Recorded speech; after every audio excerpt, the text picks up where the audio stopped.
Folks who went before us blazed a trail through history. The heritage they left behind is part of you and me.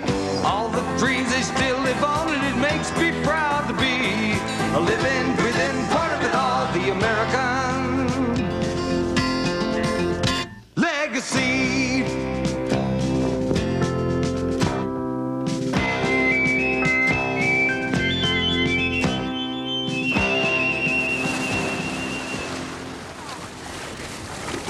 Aloha!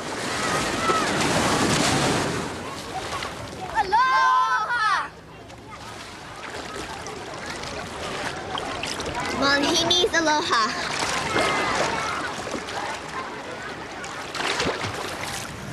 Those young people want to welcome you to the islands of Hawaii, and so do I.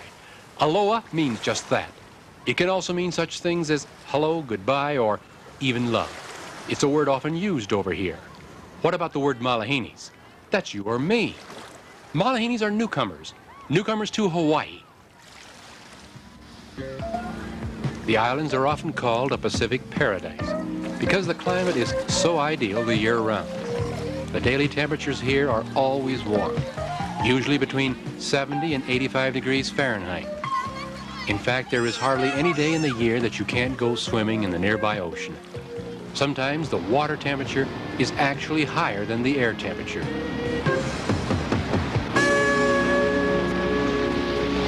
Hawaii is a long way from what people over here refer to as the mainland, the main part of the United States.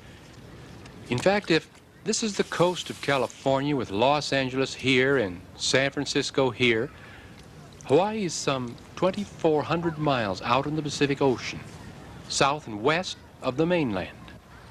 There are 8 main islands plus over 100 smaller islands that go to make up the state of Hawaii.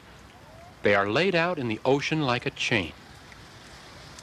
Slowly, over millions of years, molten lava pushed upward from below the Earth's crust, forming mountains that finally reached above sea level to form the chain of islands.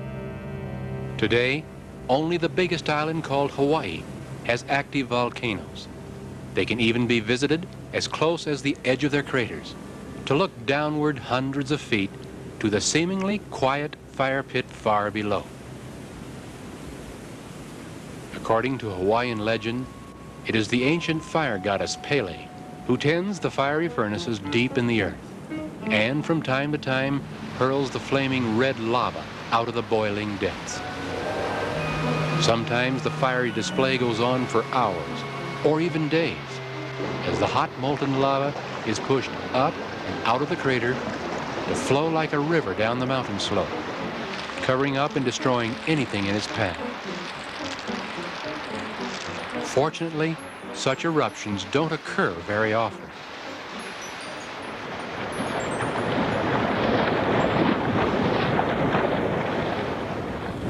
Many times the lava will flow all the way into the ocean at certain points where it is cooled and then broken up into tiny particles by the waves and washed back on shore.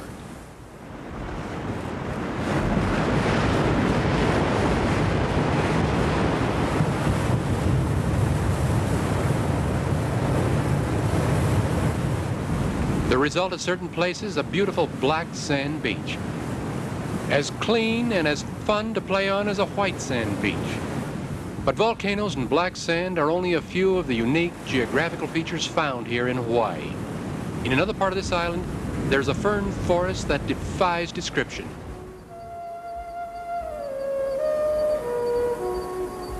If this doesn't make you think you are in a subtropical region, then perhaps these will. Wild flowers with delicate beauty, growing in a variety of natural settings. Green plants and trees seem to be everywhere, especially here on the island of Kauai, for at the top of this extinct volcano is one of the rainiest places on Earth. The summit is almost always cloudy because it's almost always raining, over 480 inches in a year's time. Yet not far away in beautiful Waimea Canyon, less than 20 inches of rain fall on these picturesque rock formations that have slowly formed over ages of time. It's little wonder that the early Hawaiians worshipped many gods to explain these unusual forms of nature.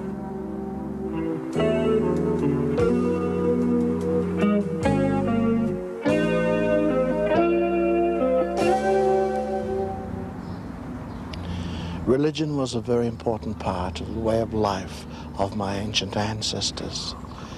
Every tree, every river, every mountain, every landmark of prominence, every activity was connected with some religious presentation. Even when children went to fly a kite, they would do these things through singing, songs, and through the poetry of chanting, like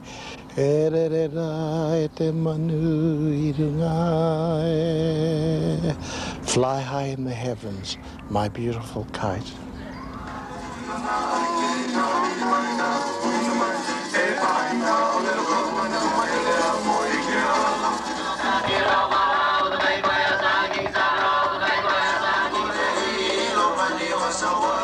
No one is quite sure when the first people settled here on the islands. Some say it was as long ago as 1,500 years. It is known, however, that the Hawaiian culture is a blend of many island peoples, what we call Polynesia, and that over many centuries, with the use of the outrigger and double canoes, people from many of the Pacific islands slowly migrated northward, bringing with them their culture to mix with those islanders already here.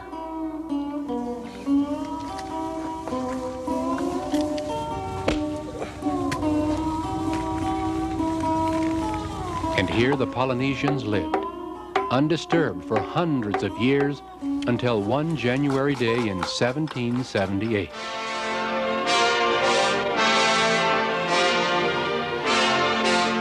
Land ho, Captain! Another sighting of land on the starboard, sir. Shall we put in? Indeed, Mr. Bligh, bring her about. We'll drop anchor in that cove.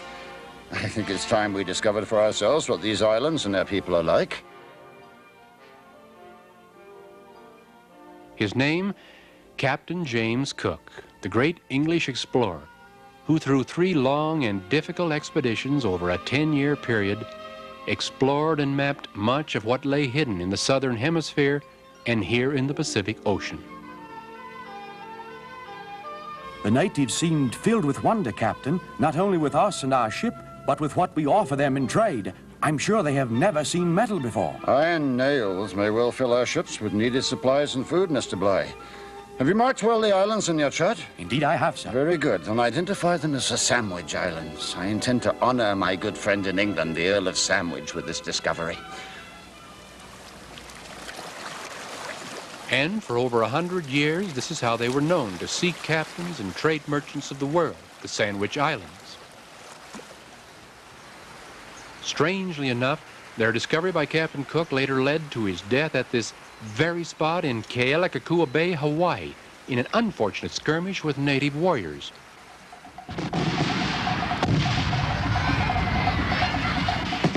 The brief battle in which Cook was killed also marked the beginning of bringing together under one kingdom all of the island peoples.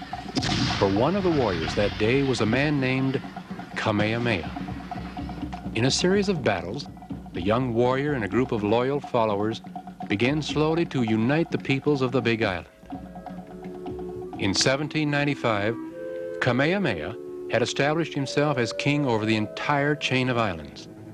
Thus began for some 80 years a royal succession of kings and queens to the throne of what later became the Hawaiian Islands. It marked a period of great change for the people. One of the most significant of these changes was the introduction of Christianity to the islands by New England missionaries. These same missionaries later saw to the development of the Hawaiian alphabet and the building of schools to teach the people and the children how to read and write. This was also part of that change, the beginning of growing commercially certain crops here in the islands. It's hard to believe that inside this stock is one big source of what makes food taste sweet, sugar. Cane plants were brought to the islands by the Polynesians long ago. Today, it's Hawaii's leading crop. In fact, 3/4 of all the available cropland in Hawaii is devoted to the raising of sugar cane. The seed for new cane plants comes not from tiny seeds, but rather from the short sections of the cane stalk itself. Each section contains the buds needed to reproduce itself. When planting a new field in cane, machines not only plow furrows and drop in cane sections end to end, but bury alongside each row irrigation tubing to bring water to each part of the field. Cane plants require a great amount of water for growth, as much as 2,000 pounds of water just to produce a single pound of sugar. And even with plenty of water and fertilizer added to the rich volcanic soil, it still takes 18 to 24 months for the stalks to fully ripen, to reach the stage where the planter will say, "It's time to harvest." Strangely enough, the harvest begins by burning the cane fields. This is one time when fire can actually be of help, by burning away all the ground vegetation and any of the leaves left on the stalk. Amazingly, the flames do no damage to the sugar stored inside the stalks. After the burn, the fields are quickly cleared by power rakes and giant cranes, cutting, gathering, lifting masses of the now strange-looking cane into waiting trucks bound for the sugar mill not far away. Here again, specially designed machinery takes over, washing, cutting, squeezing out the sugary juices of the cane so it can then be boiled and evaporated into a mass of golden brown crystals, 98% pure raw sugar. Now it needs only to be shipped to the mainland, where it will be refined into not only white sugar, but a dozen other products that are used in almost every household of America. Food processing like this, in fact, is Hawaii's leading manufacturing activity, and not just with sugar, but with fruit as well. The canning and freezing of products we all buy at grocery stores. It's called a janaka, a marvelous machine invented to process a familiar fruit. Not only does it remove the pineapple shell and cut off both ends, but it punches out the core as well, so that workers can trim and place the juicy slices into cans. Over half of the world's pineapple comes to us from Hawaii's fields and factories. It's as important to Hawaii as these tourists that enjoy watching the canning process. Tourism is a big business here. Each year, over 3.5 million people visit Hawaii to have fun and to see the sights. One of which is this statue of King Kamehameha, facing across at the famous Iolani Palace. The palace is the only one ever built for a king and queen in the history of the United States. It's one of the main attractions here in Honolulu. Located along the famous Waikiki Beach are many high-rise hotels that are filled with tourists eager to play, to see, to remember what this 50th state is like.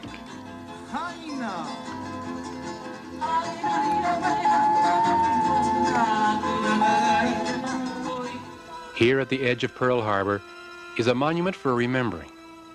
Below, in 20 fathoms of water, lies the battleship Arizona, sunk by Japanese aircraft on December 7th, 1941, in a surprise attack on the islands. What followed for our country was World War II. Today, Pearl Harbor is a reminder that Hawaii is more than just a subtropical playground. It's an important military and naval outpost for our country's protection. Perhaps the day will come when we won't have to worry about ships and guns and protection, when the spirit of aloha will be present everywhere. Aloha to you.